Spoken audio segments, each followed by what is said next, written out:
Hello ಎಲ್ಲರಿಗೂ, ಎಲ್ಲರೂ ಹೇಗಿದ್ದೀರಾ ಅಂತ ಕೇಳ್ತಾ welcome back to our YouTube channel. ಇದು ಸಿಹಿ ಕನಸು ವರ್ಡ್ ಯೂಟ್ಯೂಬ್ ಚಾನಲ್. ತುಂಬ ದಿನ ಆಯಿತು ನಾನು ವಿಡಿಯೋ ಹಾಕಿ, ಆಲ್ಮೋಸ್ಟ್ ಹತ್ತತ್ರ 10 ದಿನ ಆಗಿದೆ ನಾನು ವಿಡಿಯೋ ಹಾಕಿ. ಯಾರೆಲ್ಲ ನನ್ನ ವಿಡಿಯೋ ಮಿಸ್ ಮಾಡ್ಕೊಂಡಿದ್ದೀರೋ ಗೊತ್ತಿಲ್ಲ, ಬಟ್ ಸ್ವಲ್ಪ ಜನ ಆದರೂ ಮಿಸ್ ಮಾಡ್ಕೊಂಡಿದ್ದಾರೆ. ಯಾಕಂದರೆ ನನಗೆ ಕಮೆಂಟ್ ಬಂದಿದೆ ಇನ್ಸ್ಟಾಗ್ರಾಮಲ್ಲಿ ಮತ್ತು ಇದರಲ್ಲಿ, ಯಾಕೆ ನೀವು ಆ್ಯಕ್ಟಿವ್ ಇಲ್ಲ, ಏನು ವಿಡಿಯೋ ಹಾಕ್ತಿಲ್ಲ, ಹಾಗೆ ಹೇಗೆ ಅಂತ ಕೇಳ್ತಾ ಇದ್ರ. ಬಟ್ ಮಗು ಇದೆಯಲ್ಲ, ಮಗು ಜೊತೆ ಅವನ್ನ ನೋಡ್ಕೊಳೋದು, ಅವನ ಜೊತೆ ಟೈಮ್ ಸ್ಪೆಂಡ್ ಮಾಡೋದೇ ಆಗೋಗಿದೆ ನನಗೆ. ನಿಜವಾಗ್ಲೂ ವಿಡಿಯೋ ಮಾಡೋದಕ್ಕೆ ಟೈಮ್ ಆಗಲಿ ಏನೂ ಸಿಗ್ತಾ ಇಲ್ಲ. ಹಾಗೋ ಹಿಂಗೋ ಸ್ವಲ್ಪ ಫ್ರೀ ಮಾಡಿಕೊಂಡು ಒಂದು ಹೊಸ ವಿಡಿಯೋ ಜೊತೆ ಇವಾಗ ಬಂದಿದ್ದೀನಿ. ಇದು ಯಾವ ವಿಡಿಯೋ ಅಂದರೆ ಹೇರ್ ಕೇರ್ ವಿಡಿಯೋನೇ ಆಗಿರುತ್ತೆ. ತುಂಬ ದಿನ ಆಗಿತ್ತು ಹೇರ್ ಕೇರ್ ಕೂಡ ನಾನು ಮಾಡ್ಕೊತಾ ಇರಲಿಲ್ಲ. ಸ್ಕಿನ್ ಕೇರು ಯಾವುದ್ರ ಬಗ್ಗೆನೂ ಟೈಮ್ ಸಿಗ್ತಾ ಇರಲಿಲ್ಲ. ಹಾಗಾಗಿ ಒಂದು ಏರ್ ಪ್ಯಾಕ್ ಹಾಕೊಬಿಡೋಣ, ಹಾಗೆ ಅದನ್ನು ವಿಡಿಯೋ ಶೂಟ್ ಮಾಡಿಕೊಂಡು ನಿಮ್ಮ ಜೊತೆ ಶೇರ್ ಮಾಡ್ಕೊಳೋಣ ಅಂತ ನಾನಿಲ್ಲಿ ಶೇರ್ ಮಾಡ್ಕೊತಾ ಇದ್ದೀನಿ. ಈಗ ನಾನು ಹಾಕ್ತಾ ಇರೋದು ಅಂದರೆ ನ್ಯಾಚುರಲ್ ಹೆನ್ನ ಬರುತ್ತಲ್ಲ, ಮೆಹಂದಿ ಸೊಪ್ಪು ಅಥವಾ ಹೆನ್ನ, ಯಾವುದು ಬ್ರ್ಯಾಂಡ್ ಬೇಕಾದರೂ ನಾವು ಯೂಸ್ ಮಾಡ್ಬೋದು. ಎಲ್ಲ ಬ್ರ್ಯಾಂಡಲ್ಲೂ ಕೂಡ ಮೆಹಂದಿ ಸೊಪ್ಪನ್ನ ಇನ್ಕ್ಲೂಡ್ ಮಾಡಿಕೊಂಡೇ ಹಾಕಿರ್ತಾರೆ, ಬಟ್ ಸ್ವಲ್ಪ ಚೆನ್ನಾಗಿರೋದು ತೊಗೊಂಡ್ರೆ ಬೆಟರ್ ಅನಿಸುತ್ತೆ. ನಾನಿಲ್ಲಿ ಸ್ವಲ್ಪ ಹೆನ್ನ ತೊಗೊಂಡು ಅದನ್ನು ಎಗ್ ವೈಟ್ ಬರುತ್ತಲ್ಲ ಅದರಲ್ಲಿ ಮಿಕ್ಸ್ ಮಾಡಿಕೊಂಡು ಯೂಸ್ ಮಾಡ್ತಾ ಇದ್ದೀನಿ. ಎಗ್ ವೈಟಲ್ಲೇ ಮಿಕ್ಸ್ ಮಾಡಿಕೊಂಡು ಯೂಸ್ ಮಾಡಬೇಕಂತ ನಿಮ್ಮ ಕ್ವಶನ್ ಆದರೆ ಇಲ್ಲ, ನಿಮಗೆ ಯಾವುದು ಸೂಟಬಲ್ ಅನಿಸುತ್ತೋ ಅದರಲ್ಲಿ ಮಾಡ್ಕೋಬೋದು. ಎಕ್ಸಾಂಪಲ್ ಬಿಸಿ ನೀರು ಅಂದರೆ ವಾರ್ಮ್ ವಾಟರಲ್ಲೂ ಕೂಡ ಯೂಸ್ ಮಾಡ್ಬೋದು. ಇಲ್ಲಾಂದರೆ ಮೊಸರು ಬರುತ್ತೆ, ಮೊಸರು ಅಂತೂ ಕೂದಲಿಗೆ ತುಂಬ ಅಂದರೆ ತುಂಬ ಸೂಟಬಲ್ ಆಗುತ್ತೆ, ಅದರಿಂದ ಯೂಸ್ ಮಾಡ್ಬೋದು. ಇಲ್ಲಾಂದರೆ ಈ ದಾಸವಾಳ ಅಥವಾ ದಾಸವಾಳದ ಹೂವಿಂದು ನಾವು ಏನು ಜೆಲ್ಲು ಲೋಳೆ ಥರ ಸಿಗುತ್ತಲ್ಲ ಅದರಿಂದನೂ ಕೂಡ ನಾವು ಮಾಡ್ಕೋಬೋದು. ಇನ್ನು ರೋಸ್ಮೆರಿ ವಾಟರ್ ಅಂದರೆ ನಾವೇ ಮನೆಯಲ್ಲಿ ಮೇಡ್ ಮಾಡ್ಕೊಂಡಿರೋಂಥ ರೋಸ್ಮೆರಿ ವಾಟರ್ ನಮಗೆ ತುಂಬ ಸಿಗುತ್ತೆ, ಅಥವಾ ಮೇಥಿ ವಾಟರ್ ಸಿಗುತ್ತೆ. ಆ ಥರ ವಾಟರಲ್ಲೂ ಕೂಡ ನಾವು ಈ ಒಂದು ಹೆನ್ನನ ಮಿಕ್ಸ್ ಮಾಡಿಕೊಂಡು ಯೂಸ್ ಮಾಡ್ಬೋದು, ಇನ್ನೂ ಬೆಟರ್ ರಿಸಲ್ಟ್ ಸಿಗುತ್ತೆ. ನಾನಿಲ್ಲಿ ಎಗ್ ವೈಟ್ ಯೂಸ್ ಮಾಡ್ಕೊತಾ ಇದ್ದೀನಿ. ಎಗ್ ವೈಟು ಕೂಡ ಕೂದಲಿಗೆ ತುಂಬ ಚೆನ್ನಾಗಿ ವರ್ಕ್ ಆಗುತ್ತೆ. ಹಾಗಾಗಿ ಅದನ್ನು ಯೂಸ್ ಮಾಡಿಕೊಂಡು ನಾನಿಲ್ಲಿ ಒಂದು ಹೆನ್ನನ ಪ್ರಿಪೇರ್ ಮಾಡ್ಕೊತಾ ಇದ್ದೀನಿ.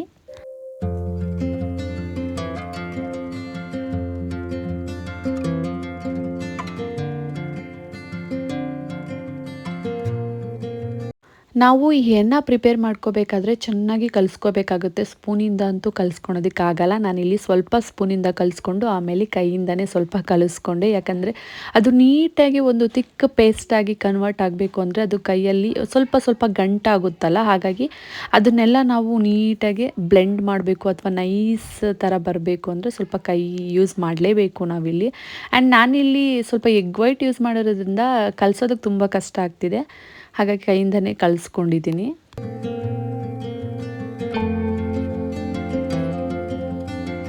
ಇನ್ನೂ ಕೆಲವೊಂದಷ್ಟು ಜನ ಕೇಳಿದರು ಲೈಫ್ ಸ್ಟೈಲ್ ವ್ಲಾಗ್ನ ಮಾಡಿ ಅಂತ, ಬಟ್ ಮಾಡ್ತಾನೇ ಇಲ್ಲ ನೀವು ಅಂತ. ಆದರೆ ನಾನು ಹೇಳೋದು ಒಂದೇ, ಜಾಸ್ತಿ ವೀಡಿಯೋಸ್ ಮಾಡೋದಕ್ಕಾಗಲ್ಲ. ವಾರದಲ್ಲಿ 2 ಅಥವಾ 3 ವೀಡಿಯೋ ಮಾಡಬೇಕು ಅಂತ ಅನ್ಕೋತೀನಿ, ಅದು ಕೂಡ ಮಾಡೋದಕ್ಕಾಗಲ್ಲ. ಎಲ್ಲರ ಲೈಫಲ್ಲೂ ಬ್ಯುಸಿ ಸ್ಕೆಡ್ಯೂಲ್ ಹೇಗಿರುತ್ತೆ ಹಾಗೆ ನಮ್ಮ ಲೈಫಲ್ಲೂ ಇರುತ್ತೆ. ಅದ್ರ ಮಧ್ಯದಲ್ಲಿ ನಾವು ಯೂಟ್ಯೂಬು, ವೀಡಿಯೋ ಶೂಟಿಂಗು ಅವೆಲ್ಲ ಮಾಡಬೇಕು ಅಂದರೆ ನಿಜವಾಗ್ಲೂ ತುಂಬ ರಿಸ್ಕ್ ಆಗುತ್ತೆ. ಹಾಗಂತ ನೀವು ಇವನ್ನೆಲ್ಲ ಯಾಕೆ ಮಾಡ್ತೀರಾ ಅಂತ ನೀವು ಕೇಳ್ಬೋದು. ಇದೊಂಥರ ಪಾರ್ಟ್ ಟೈಮ್ ಜಾಬ್ ಥರ ಆಗೋಗಿದೆ. ಯಾರಿಗೆಲ್ಲ ಯೂಟ್ಯೂಬ್ ಒಳಗಡೆ ಇದ್ದಾರೆ ಅದರಿಂದ ಸ್ವಲ್ಪ ಅರ್ನ್ ಮಾಡ್ಬೋದು, ಅದರಿಂದನೂ ನಾವು ದುಡಿಬೋದು, ಸ್ವಲ್ಪ ಪಾರ್ಟ್ ಟೈಮ್ ಥರ ವರ್ಕ್ ಆಗುತ್ತೆ ಅನ್ನೋರ್ಗೆ ಮಾತ್ರ ಗೊತ್ತಿರುತ್ತೆ, ಬೇರೆಯವ್ರಿಗೆಲ್ಲ ಗೊತ್ತಿರಲ್ಲ ಅನಿಸುತ್ತೆ.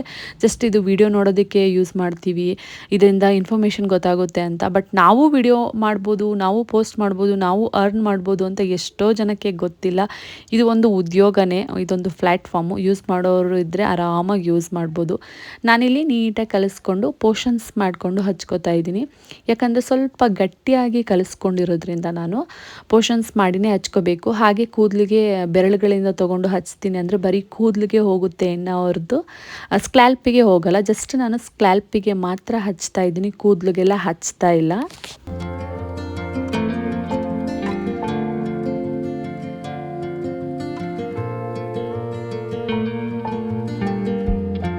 ಈಗ ನಿಮಗೆ ಕ್ವಶನ್ ಬರ್ಬೋದು, ಹೆನ್ನನ ಕಂಪ್ಲೀಟ್ ಕೂದಲಿಗೂ ಹಚ್ಬೋದಾ, ಸ್ಕ್ಲ್ಯಾಲ್ಪಿಗೂ ಹಚ್ಬೋದಾ ಅಂತ.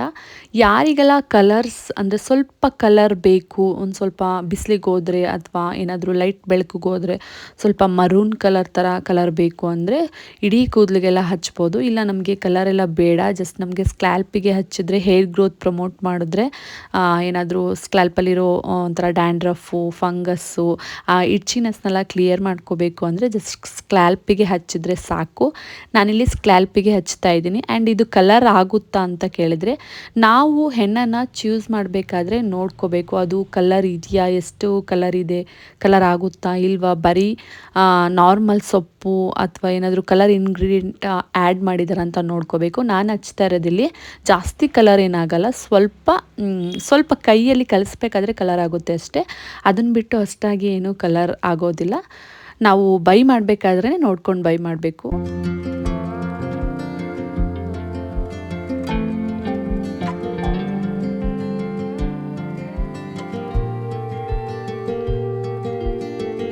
ಇನ್ನು ಹೆನ್ನ ಎಲ್ಲ ಹಚ್ಚಿ ಆದಮೇಲೆ ಅದನ್ನು 1 ಅವರ್ ಆದರೂ ಬಿಡ್ಬೋದು, ಇಲ್ಲ ಅರ್ಧ ಗಂಟೆ ಆದರೂ ಬಿಡ್ಬೋದು. ಯಾಕಂದರೆ ಜಾಸ್ತಿ ಹೊತ್ತಂತೂ ಬಿಡಬಾರ್ದು, ಇದು 2 ಅವರು. ಇದು ಗಟ್ಟಿ ಆಗಿರೋದ್ರಿಂದ ಕೂದಲನ್ನ ತುಂಬ ಡ್ರೈ ಮಾಡಿಬಿಡುತ್ತೆ. ಎಷ್ಟು ಡ್ರೈ ಮಾಡಿಬಿಡುತ್ತೆ ಅಂದರೆ ನೀವು ಮುಟ್ತಾ ಇದ್ರೇ ಗೊತ್ತಾಗುತ್ತೆ. ಹಾಗಾಗಿ ನಾನಿಲ್ಲಿ ಅರ್ಧ ಗಂಟೆ ಬಿಡ್ತೀನಿ ಅಷ್ಟೇ. ಆ ಅರ್ಧ ಗಂಟೆ ಇಲ್ಲಿ ಸ್ವಲ್ಪ ಮನೆ ಕೆಲಸ ಹಾಗೆ ಹೀಗೆ ಕ್ಲೀನಿಂಗು ಎಲ್ಲ ಮಾಡ್ಕೋತಾ ಇದ್ದೆ ಇಲ್ಲಿ ನಾನು. ಇನ್ನು ನಮ್ಮ ಪುಟಾಣಿ ಮಲಗಿದ್ದಾನೆ, ಅವನಿಗೂ ಕೂಡ ಡಿಸ್ಟರ್ಬ್ ಆಗಬಾರ್ದು ಅಂತ ನಾನು ಡೈರೆಕ್ಟ್ ವಾಯ್ಸ್ ಓವರು ಕೊಟ್ಟಿಲ್ಲ. ಈಗ ಏನು ವಿಡಿಯೋ ಎಡಿಟ್ ಮಾಡೋ ಟೈಮಲ್ಲಿ ವಾಯ್ಸ್ ಓವರ್ ಕೊಡ್ತಾ ಇದ್ದೀನಿ. ಸ್ವಲ್ಪ ಮನೆ ಕ್ಲೀನಿಂಗ್ ಅದು ಇದೆಲ್ಲ ಮಾಡಿಕೊಂಡ್ರೆ ಅರ್ಧ ಗಂಟೆ ಬೇಗ ಹೋಗಿಬಿಡುತ್ತೆ. ಎಷ್ಟು ಬೇಗ ಹೋಗುತ್ತೆ ಅಂದರೆ ಟೈಮು, ಆಗಲೇ ಈಗ ಹೋಗಿ ಈಗ ಬರೋ ಅಷ್ಟರಲ್ಲಿ ಟೈಮ್ ಆಗೋಗಿರುತ್ತೆ. ಅದೆಲ್ಲ ಆದಮೇಲೆ ಹೇರ್ ವಾಶ್ ಮಾಡ್ಕೊಬಂದೆ. ಹೇರ್ ವಾಶ್ಗೆ ನಾನು ಶ್ಯಾಂಪು ಯೂಸ್ ಮಾಡಲೇಬೇಕು, ಯಾಕಂದರೆ ಅದು ಸ್ವಲ್ಪ ಏನಿರುತ್ತೆ ಅದು ಗಟ್ಟಿಯಾಗಿರುತ್ತಲ್ಲ, ಅದನ್ನು ರಿಮೂವ್ ಮಾಡೋದಕ್ಕೆ ಶ್ಯಾಂಪು ಬೇಕೇ ಬೇಕು. ಆಮೇಲೆ ಸ್ವಲ್ಪ ಕಂಡೀಷ್ನರ್ ಕೂಡ ಯೂಸ್ ಮಾಡಿದೆ, ಯಾಕಂದರೆ ರಫ್ ಆಗಿರುತ್ತೆ, ಅದನ್ನು ಸ್ಮೂತ್ ಮಾಡೋದಕ್ಕೆ ಮತ್ತು ಫ್ರಿಜ್ ಆಗಿರೋದೇನಾದರೂ ಕಂಟ್ರೋಲ್ ಮಾಡೋದಕ್ಕೆ ಕಂಡೀಷ್ನರ್ ಬೇಕೇ ಬೇಕು.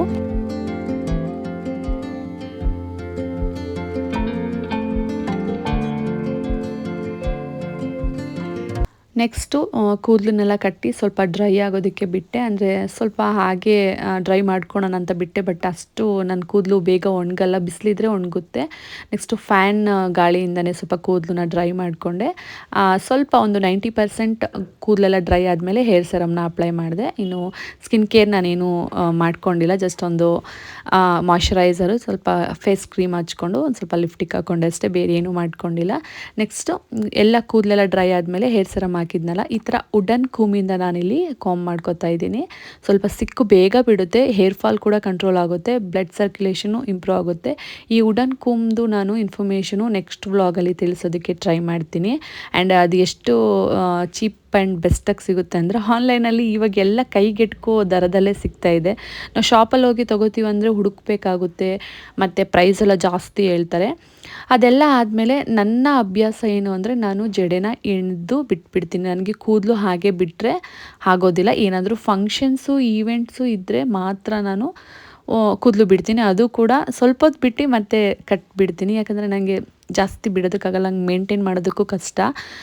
ಹೇರ್ ಕಟಿಂಗ್ ಮಾಡಿಸ್ಬೇಕಂತ ಇದ್ದೀನಿ, ಬಟ್ ಉದ್ದ ಕೂದಲಿರೋರಿಗೆ ಹೇರ್ ಕಟ್ ಮಾಡಿಸೋದಕ್ಕೆ ಎಷ್ಟು ಬೇಜಾರಾಗುತ್ತೆ ಅಂತ ಅವ್ರು ಪರ್ಸ್ನಲಾಗಿ ಎಕ್ಸ್ಪೀರಿಯೆನ್ಸ್ ಮಾಡಿದ್ರೇ ಗೊತ್ತಾಗುತ್ತೆ. ಇನ್ನು ಕೂದಲೆಲ್ಲ ಎಣ್ದು ಈ ಥರ ಬಿಡ್ತಾ ಇದ್ದೀನಿ. ಇನ್ನು ನೈಟ್ ರೋಟೀನ್ ಬೇರೆ ಥರ ಇರುತ್ತೆ. ನಾನಿಲ್ಲಿ ಆಫ್ಟರ್ ಏರ್ ವಾಶ್ ಜಸ್ಟ್ ಏನು ನನ್ನ ರೋಟೀನ್ ಇರುತ್ತೆ ಅದನ್ನು ಮಾತ್ರ ತೋರಿಸಿದ್ದೀನಿ. ಓಕೆ, ಇದು ಇವತ್ತಿನ ವ್ಲಾಗ್ ಆಗಿತ್ತು. ಅಂದರೆ ಒಂದು ಹೇರ್ ಪ್ಯಾಕ್, ಚೆನ್ನಾಗಿರೋ ಒಂದು ಹೆನ್ನ ಪ್ಯಾಕ್ನ ಅಪ್ಲೈ ಮಾಡಿಕೊಂಡೆ. ಈ ವ್ಲಾಗ್ ಯಾರಿಗೆಲ್ಲ ಇಷ್ಟ ಆಗಿದೆ ಅವರೊಂದು ಲೈಕ್ ಮಾಡ್ಬೋದು. ಆ್ಯಂಡ್ ಹೆನ್ನ ಹಚ್ಚೋದ್ರಿಂದ ಎಷ್ಟೆಲ್ಲ ಯೂಸಸ್ ಇದೆ ಅಂದರೆ ತುಂಬ ಯೂಸಸ್ ಇದೆ. ಡ್ಯಾಂಡ್ರಫ್ ಕಂಟ್ರೋಲ್ ಆಗುತ್ತೆ, ಹೇರ್ ಗ್ರೋತಿಗೆ ಪ್ರಮೋಟ್ ಮಾಡುತ್ತೆ, ಸ್ಕ್ಯಾಲ್ಪಲ್ಲಿ ಏನಾದರೂ ತೊಂದರೆ ಅಥವಾ ಇಚ್ಚಿನೆಸ್ಸು ಜೊತೆಗೆ ಏನಾದರೂ ಗಾಯ ಗುಳ್ಳೆ ಇದ್ದರೆ ಅದನ್ನು ಕೂಡ ಕ್ಲಿಯರ್ ಮಾಡುತ್ತೆ, ತಲೆನ ತಂಪು ಮಾಡುತ್ತೆ, ಬಾಡಿನ ಕೂಲ್ ಮಾಡುತ್ತೆ, ಕೂದಲಿಗೆ ಶೈನ್ ಕೊಡುತ್ತೆ, ಇನ್ನೂ ಡ್ಯಾಂಡ್ರಫು ಕ್ಲಿಯರ್ ಮಾಡುತ್ತೆ, ಜೊತೆಗೆ ಏರ್ ಫಾಲ್ ಕೂಡ ಕಂಟ್ರೋಲ್ ಮಾಡುತ್ತೆ. ಹಾಗಾಗಿ ಹೆನ್ನ ಒಂದು ನ್ಯಾಚುರಲ್ ಇಂಗ್ರೀಡಿಯೆಂಟು. ಯಾರೆಲ್ಲ ಯೂಸ್ ಮಾಡಬೇಕು ಅಂತ ಇದ್ದೀರೋ ಆರಾಮಾಗಿ ಯೂಸ್ ಮಾಡಿ. ಮಾರ್ಕೆಟಲ್ಲಿ ತುಂಬ ಥರ ಆಪ್ಷನ್ಸ್ ಇದ್ದಾವೆ, ನಿಮಗೆ ಯಾವ್ದು ಬೇಕೋ ಅದನ್ನು ಬೈ ಮಾಡಿಕೊಂಡು ಯೂಸ್ ಮಾಡ್ಬೋದು. ಇದಿಷ್ಟು ಇವತ್ತಿನ ವ್ಲಾಗ್ ಆಗಿತ್ತು. ನೆಕ್ಸ್ಟು 10 ಹೇರ್ ಕೇರ್ ಟಿಪ್ಸು ಅಥವಾ ಕೆಲವೊಂದಷ್ಟು ಹೇರ್ ಕೇರ್ ಟಿಪ್ಸ್ ಬಗ್ಗೆ ವಿಡಿಯೋ ಮಾಡ್ತೀನಿ. ಆ್ಯಂಡ್ ನನ್ನ ಡೈಲಿ ವ್ಲಾಗ್ನೂ ಕೂಡ ಇನ್ಕ್ಲೂಡ್ ಮಾಡ್ತೀನಿ. ಮತ್ತೆ ನೆಕ್ಸ್ಟ್ ವಿಡಿಯೋದಲ್ಲಿ ಸಿಗ್ತೀನಿ.